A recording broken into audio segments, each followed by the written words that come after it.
Fifth भी है, four पढ़ना कोई बच्चा?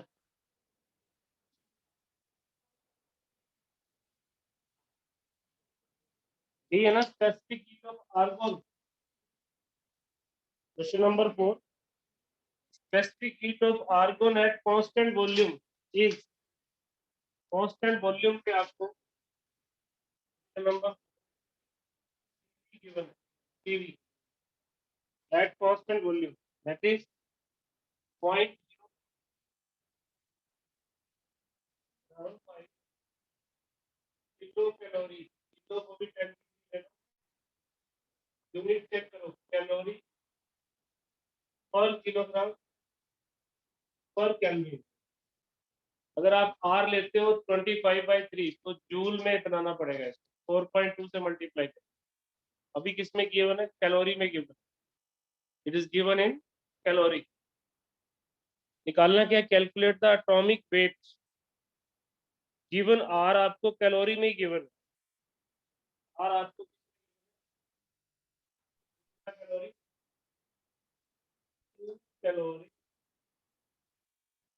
पर मोल, आगे पर कैलोरी।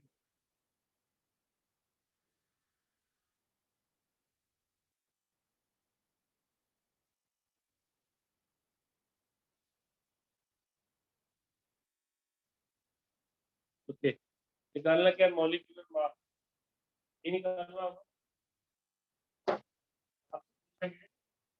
कैलकुलेट एटॉमिक वेट आपके, तो सीवी और सीपी ये आपको दी हुई है, लेकिन जो हमें सीवी चाहिए वो होता है molar specific heat at constant volume. जो इसमें हमें गिवन है, जो भी हमारे पास है, सिर्फ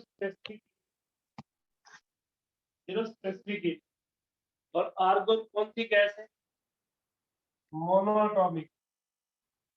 तो आप पहले ये कैलकुलेट कर, आर्गन कौन सी है? मोनोएटॉमिक।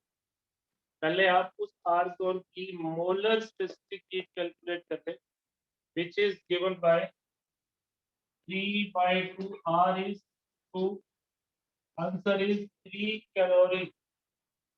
नोट कर लो पहले, यूनिट पूरा लिखना है, calorie per mole per calorie.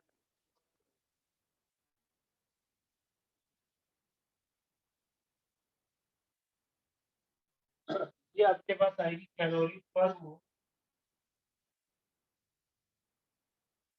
पर कैलोरी। और ये अपने पास क्या गिवन है? Calorie per kilogram per calorie. तो यहीं से आप यूनिट को भी मैच कर सकते हो। ये वाला सीवी बड़े वाला, इसको थोड़ा छोटे लेटर में लिख देना, M C V, molar specific heat है। तो आपके पास कितना आएगा? एम, यहाँ से आप एम कैलकुलेट कर, calculate the M, atomic weight जो आपको चाहिए, वो आपके पास क्या आ जाएगा? सीवी स्मॉल लेटर में सी। ये कितना था ऊपर? 3, देखो कैलोरी पर मोल में था, और यहाँ पर ये किसने? 0.075 × 10³ कैलोरी पर किलोग्राम में। किलोग्राम ऊपर चला गया, किलोग्राम ऊपर चला गया, तो इसको सिंप्लीफाई करोगे तो आपके पास आंसर है। देखना सॉल्व करके चेक करो।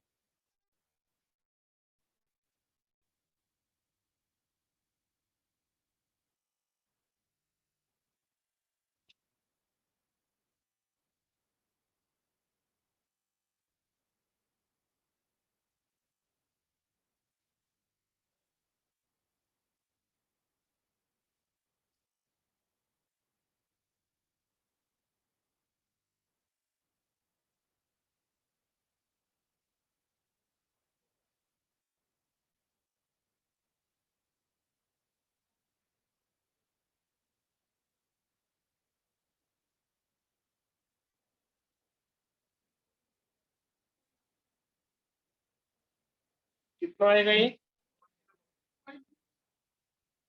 आंसर? क्या है? 0.0 40 है तो कैलकुलेशन चेक करो।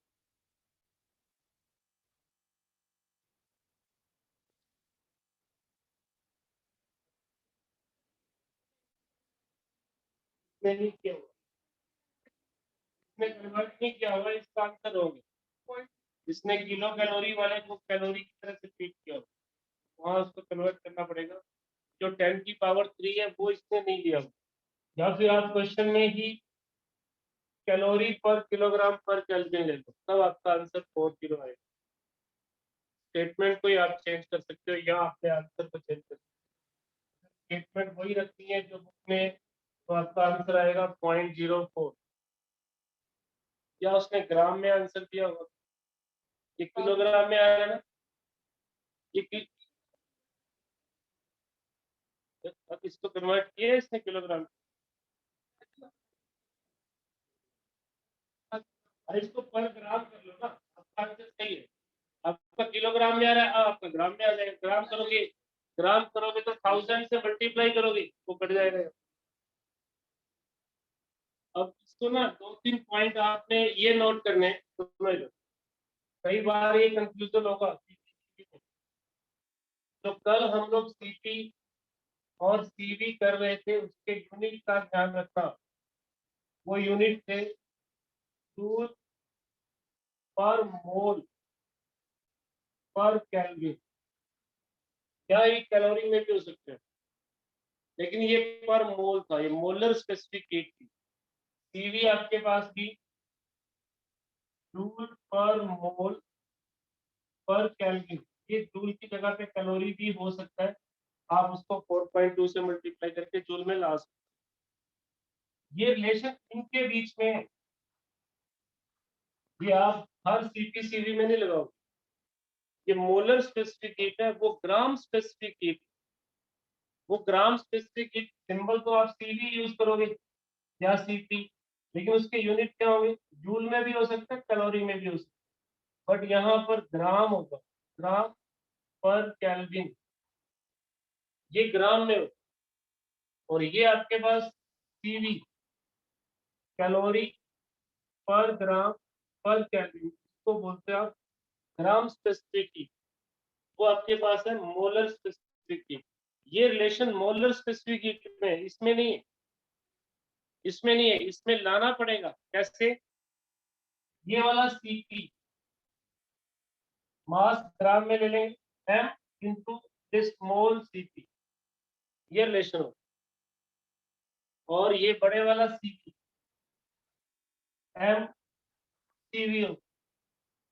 अब अगर इन दोनों की मैं वैल्यू पुट करता हूँ इसमें, तो मेरा ये फॉर्मूला स्मॉल में भी बन जाएगा, लेकिन आर के नीचे एम आ जाएगा। जब आप इस रिलेशन को यूज करें, मेयर रिलेशन को यूज करें, आप ये ध्यान रख लें कि आप मोलर स्पेसिफिक हीट को यूज कर रहे हो या आप ग्राम स्पेसिफिक हीट को यूज कर रहे हो। अगर तो आप ग्राम स्पेसिफिक हीट को यूज कर रहे हो, तो फिर आपके पास इसको मोलर बनाने के लिए एम लेना पड़ेगा, एम इंटू सी, स्मॉल वाला स्मॉल लेटर में समझो आप, और यहाँ पर भी एम इंटू सी, तो एम आर के नीचे चला जाएगा, एम आर के नीचे चला जाएगा। ये कंफ्यूजन हमेशा ही रहती है, बच्चे जनरली फॉर्मूले को क्रैम कर लेते हैं, CP minus CV equal to R, but वो यूनिट का ध्यान नहीं देते। 2009 या 10 आईआईटी मेंस में आप निकालना, प्रीवियस ईयर के क्वेश्चंस आपको मिल जाएंगे। उसने पूछा हुआ है CP minus CV equal to what, और सीपी को बोला हुआ है कि इट इज इन कैलोरी पर ग्राम पर केल्विन, मतलब ग्राम स्पेसिफिक हीट दे दी। पहला ऑप्शन, और बच्चे यही कर देते हैं। मोस्टली गलती यही होती है, क्योंकि हमें याद होता है CP minus CV equal to, और एक एक ऑप्शन भी और होगा, R by M, molecular mass ले लेंगे एटम का, ये आपका। तो इसको कुछ बुक्स में स्मॉल आर की तरह से भी ट्रीट किया गया है, तो इस रिलेशन को उसी सेंस में बनाने के लिए। कुछ बुक्स में इसको स्मॉल आर भी लिखा हुआ है, बट वो गैस कांस्टेंट नहीं है। Gas constant bye molecular mass of the molecule of the gas है, इसीलिए आपसे ये क्वेश्चन है। आपको सीवी दे दिया, बट सीवी किसने दे दिया ये दोबारा से देखो इस क्वेश्चन। आपको दिया CV 0.075 calorie per kilogram, kilo calorie per kilogram पर केल्विन में दे दिया। पहले तो इसको कन्वर्ट करिए 0.075 10⁻3, इसका भी 10⁻3 नीचे आएगा, तो कैलोरी पर ग्राम पर केल्विन बन गया ना। सबसे पहले तो आप इसको इसमें कन्वर्ट, फिर वो कहता है कि what is the molecular mass of the argon molecule या एटम या सिंगल एटम। उसके लिए आप सीवी लिखोगे यहाँ, molar specific heat of argon that is 3/2r, कल समझाया था 3/2r। आर को भी आप कैलोरी में ले लो, कोई प्रॉब्लम नहीं है। तो ये बन गया 3 calorie per mole per kelvin, ध्यान रखना 3 calorie per mole per kelvin. अब आप इन दोनों को CV equal to m small cv करके मॉलिक्यूलर मास जो आपसे पूछा है एटॉमिक वेट, एटॉमिक वेट आप निकाल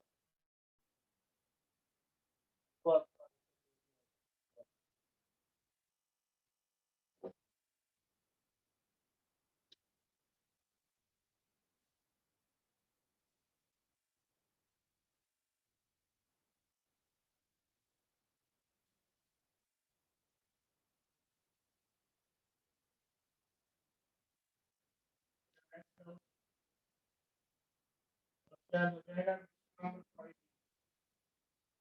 5 किसका क्वेश्चन है, डाउट पढ़ना, 5 की स्टेटमेंट पढ़ना, पढ़ बुक क्या तो रीड कर, तो कोई बात नहीं, गलत ठीक है पढ़। कितने गैस में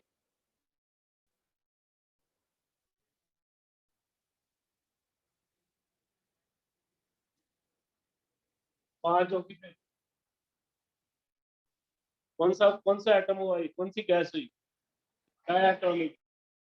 3 ट्रांसलेशनल और 2 रोटेशनल। पढ़ो आगे।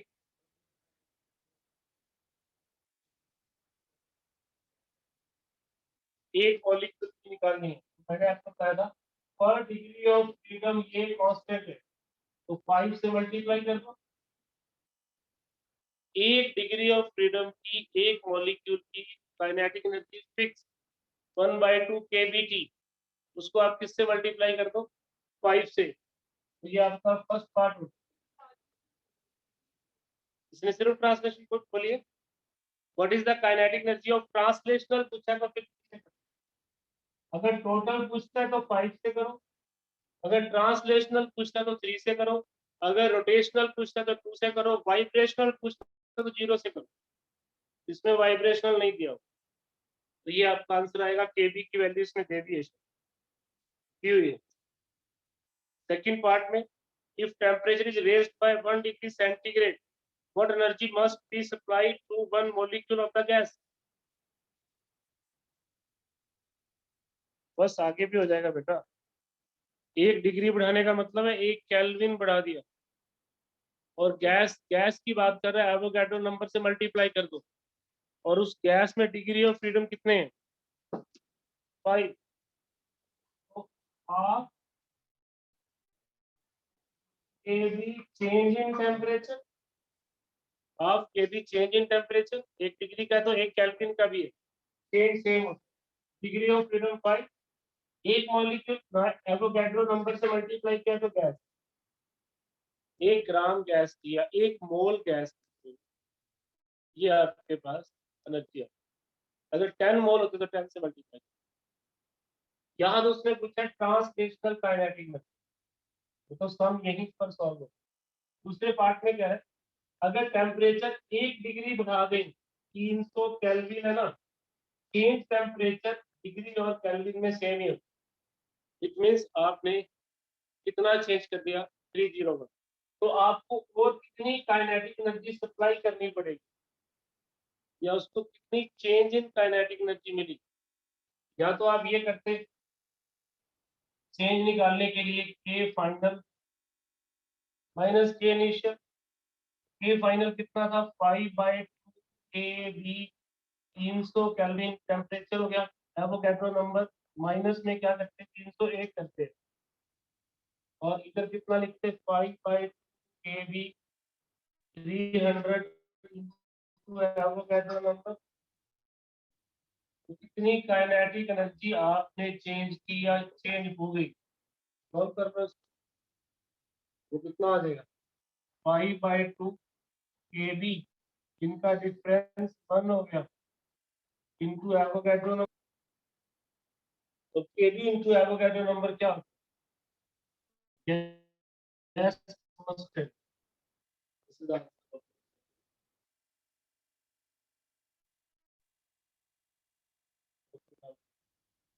हो गए सारे। इससे पीछे वाली एक्सरसाइज की कोई डाउट हो?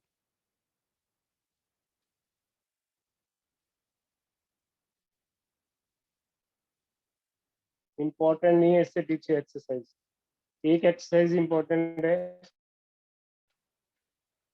वो मैं बता देता हूँ आपको। जब आप प्रेशर का फॉर्मूला ड्राइव करते हो ना, 13.11 पेज पे आपके पास 8 न्यूमेरिकल है, आपने कल ट्राई करते हैं। 13.11 पेज पे आपके पास 8 न्यूमेरिकल्स हैं, यही तो एक्सरसाइज आपको करनी है इस चैप्टर, इसके बियॉन्ड कुछ नहीं आएगा।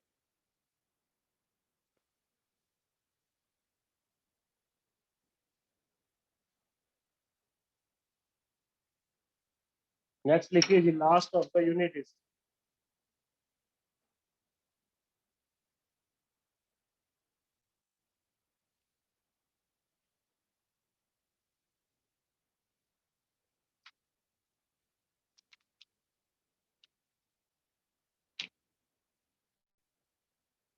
ठीक है, specific heat of solid. Heading में बनाओ, स्पेसिफिक हीट ऑफ सॉलिड, बेटा आवाज नहीं please. Specific heat of solid,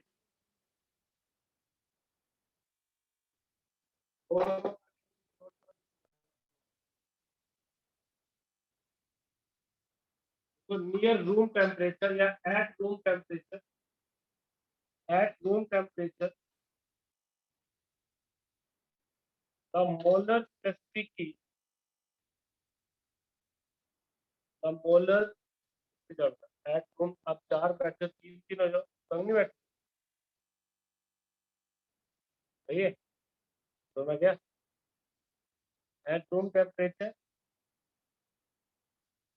the molar specific heat of most of the solid, molar specific heat of most of the solid at constant volume is equal to 3R. Most of the solid at constant volume, मैंने आपको बताया molar specific heat at constant volume at room temperature is equal to 3R. ये हमें 2 साइंटिस्टों ने calculate करके बताया था, पैटिट and Dulong, वो नाम भी हम नोट करेंगे अलग से, बाई नेम भी आ सकते हैं। Molar specific heat at constant volume at room temperature is equal to 3R या 6 calorie per mole per calorie. Yes, sorry sorry, solid की बात, सॉलिड में कैसे करेंगे, अलॉयस तो बना ही नहीं रहे हम उनके मेटल के ऑक्साइड की भी बात नहीं कर रहे हैं, करते हैं बात उस पर आते हैं, अभी सिर्फ सॉलिड की बात, गैसेस की बात नहीं। Molar specific heat at constant volume at room temperature is equal to 3R or 6 calorie per mole per Kelvin.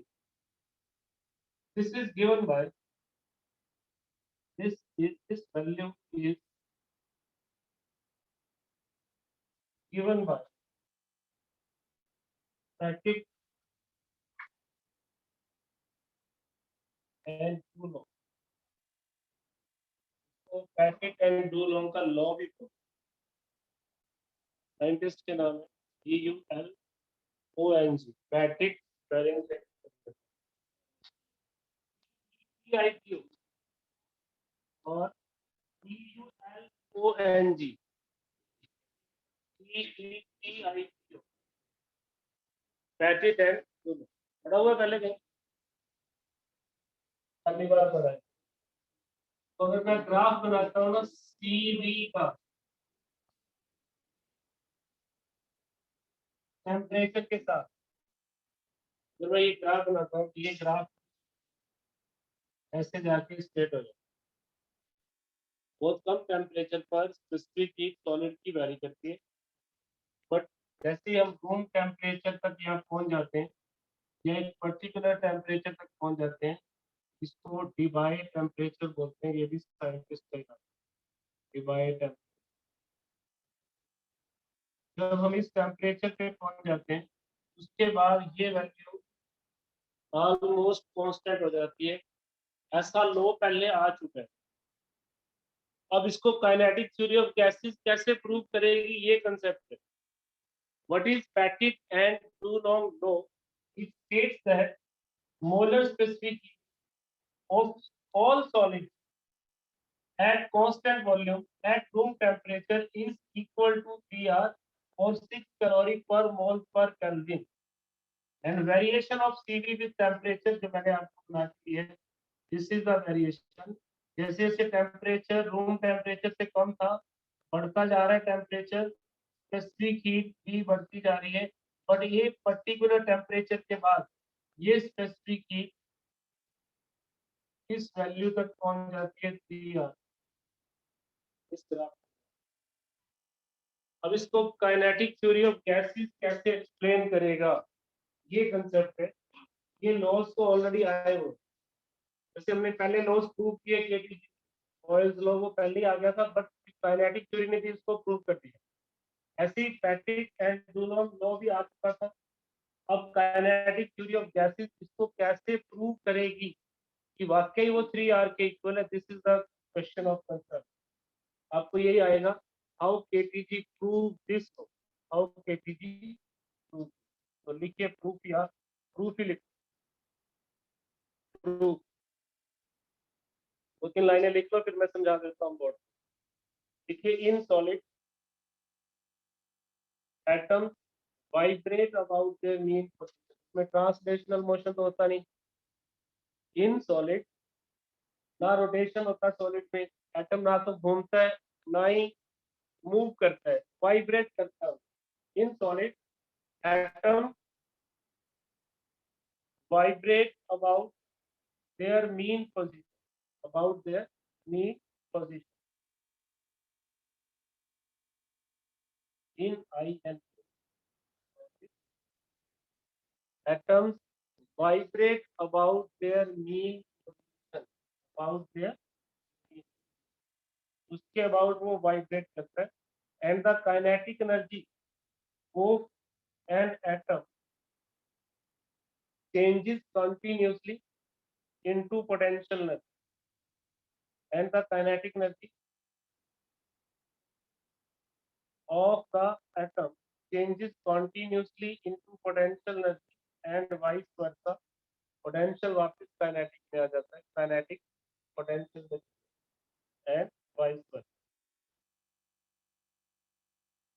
So the average value of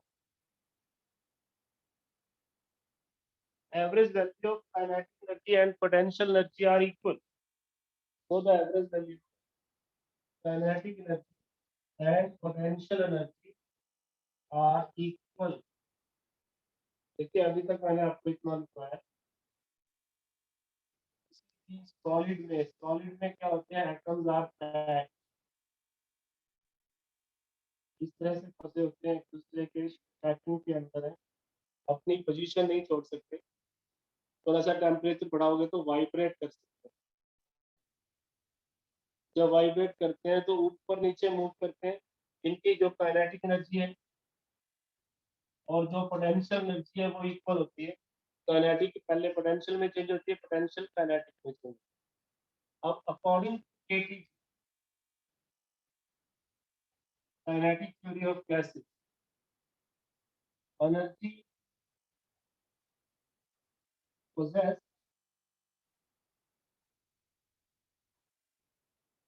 per degree of freedom per molecule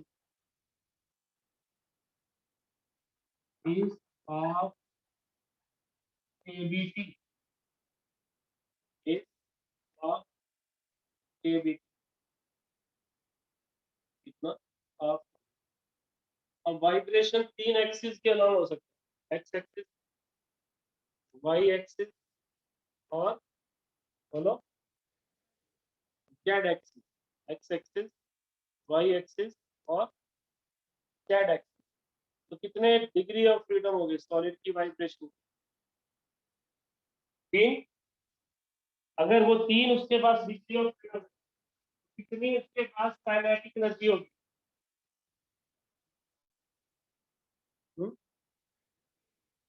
3/2 kB। कितनी potential होगी फिर?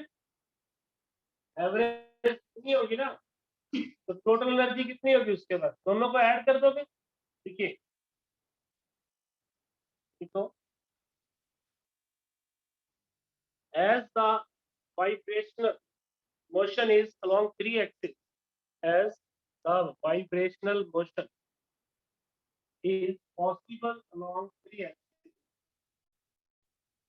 possible along 3 axis,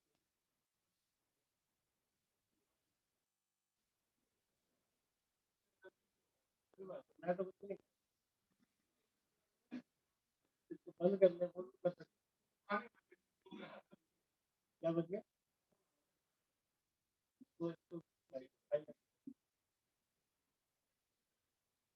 इसका phone है,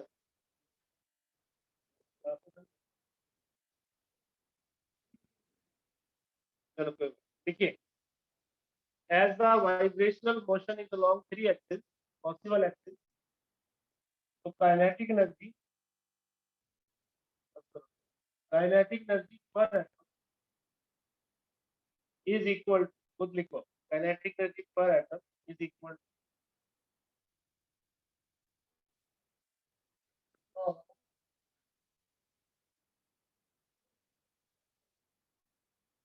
as the vibrational motion is along 3 axis, so kinetic energy per atom is equal to 3 into half kBT, 3 into half kBT equal to क्या बनता है?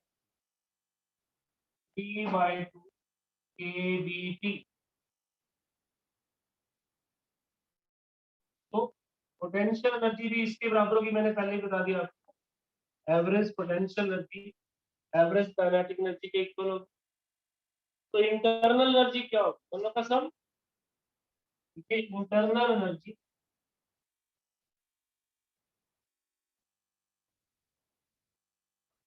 Q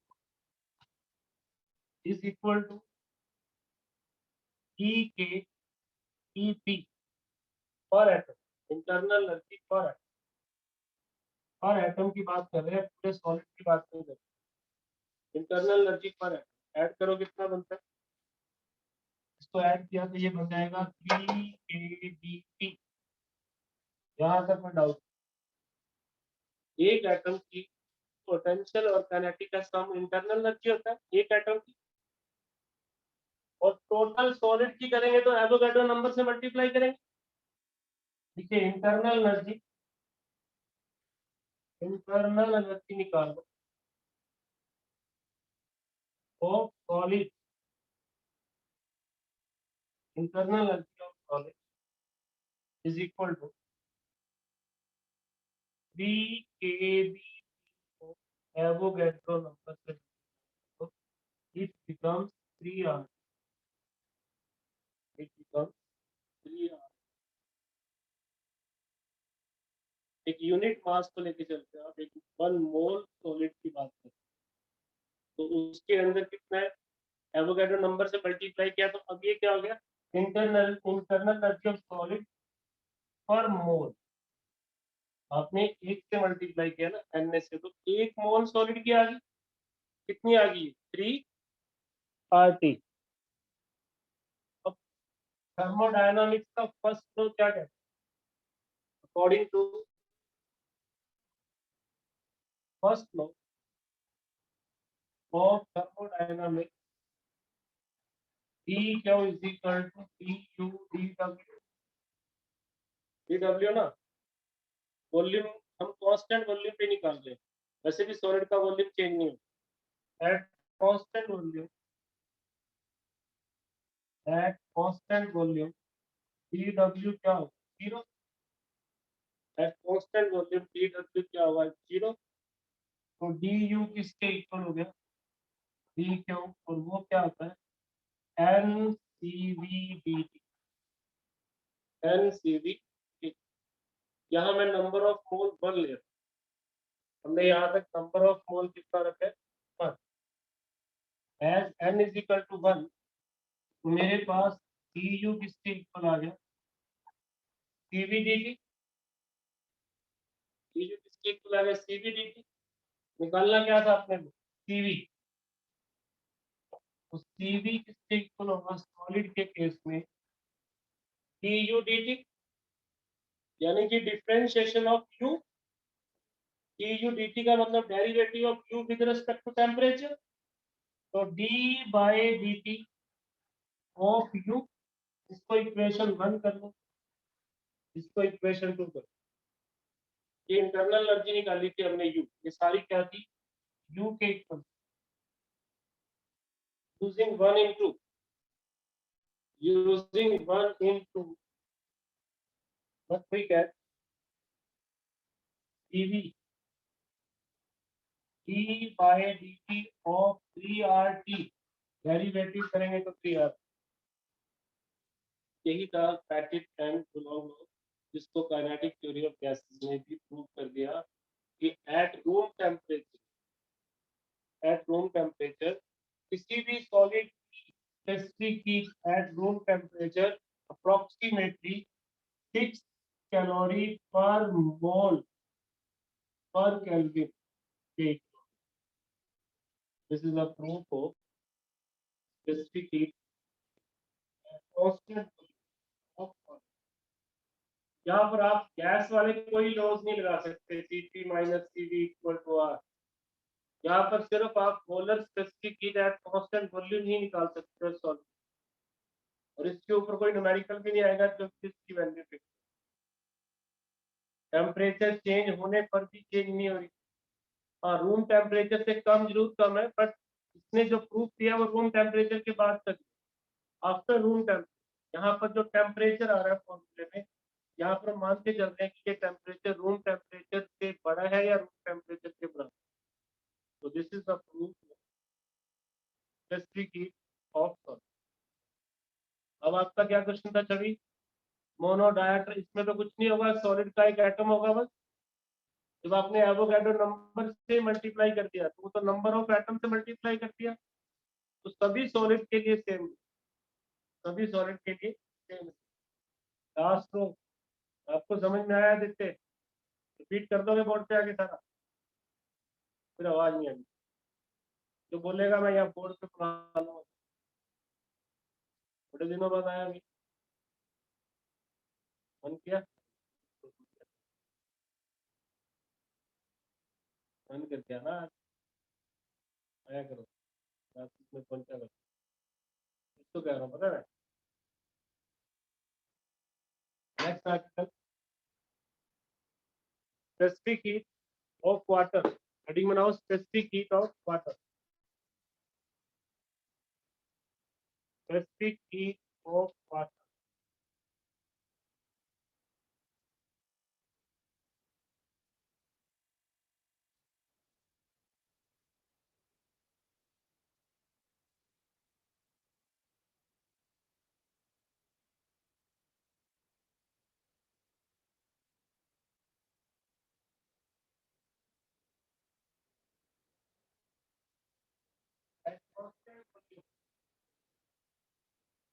तो ये समझ में आया क्या यार? फीड करो पहले वाला।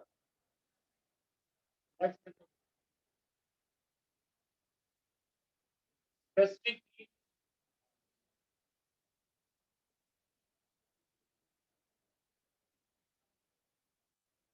Water,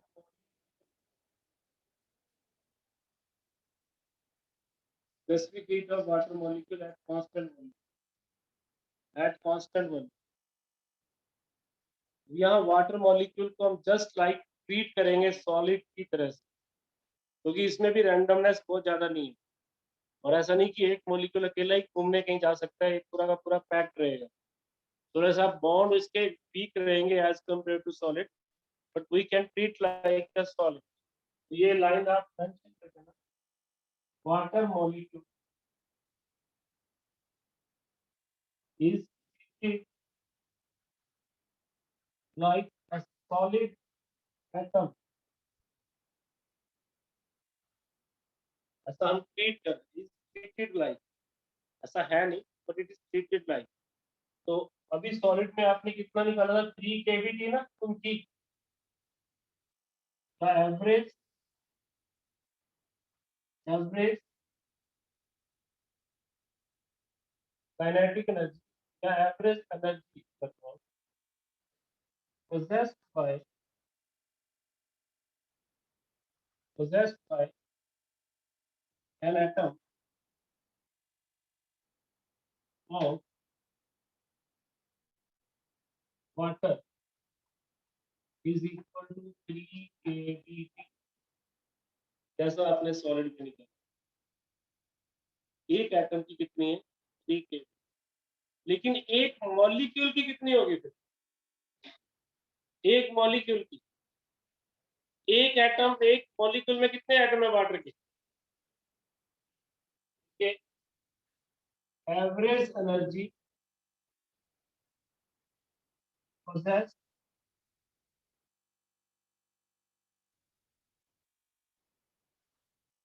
average energy possessed per molecule of water is equal to 3 into 3 kV। कितना बनेगा ये? 9 kV। अब 1 मोल ऑफ वाटर में कितनी होगी? इसको एनर्जी possessed per मोल को 9 kV into एवोगैड्रो नंबर, ये कितना बन जाएगा? 9 RT। याद रखो 9 R। एक एटम की, आपने एक एटम को कंपेयर किया सॉलिड के एटम, उसकी थी 3 kV, सारे मोशन आ गए उसके वाइब्रेशनल एंड जो भी थे। लेकिन एक मॉलिक्यूल में 3 एटम होते हैं, वाटर के H2O, H2O 3 होते हैं, तो 9 होगी। एक मोल में कितना होगा? 9 RT। एक मोल में कितना होगा? 9 RT। हमें निकालना है Cp, 1 मोल। तो Cp of water is du/dt। Total energy है ना, इंटरनल एनर्जी। तो इसको मैं लिखूंगा d/dt of 9 RT equal to 9 R। This is the specific heat of water।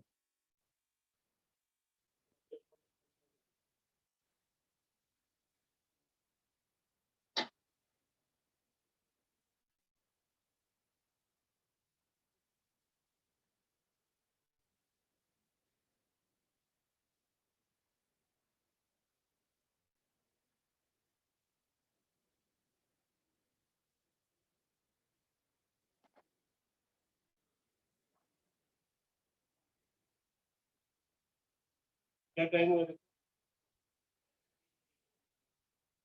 53। कल का होमवर्क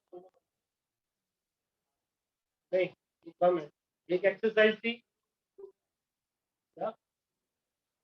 कल का होमवर्क एक एक्सरसाइज मैंने बता दी, वेरी शॉर्ट और शॉर्ट। चलो सिर्फ वेरी शॉर्ट पढ़ लेना, ओनली वेरी शॉर्ट और एक्सरसाइज।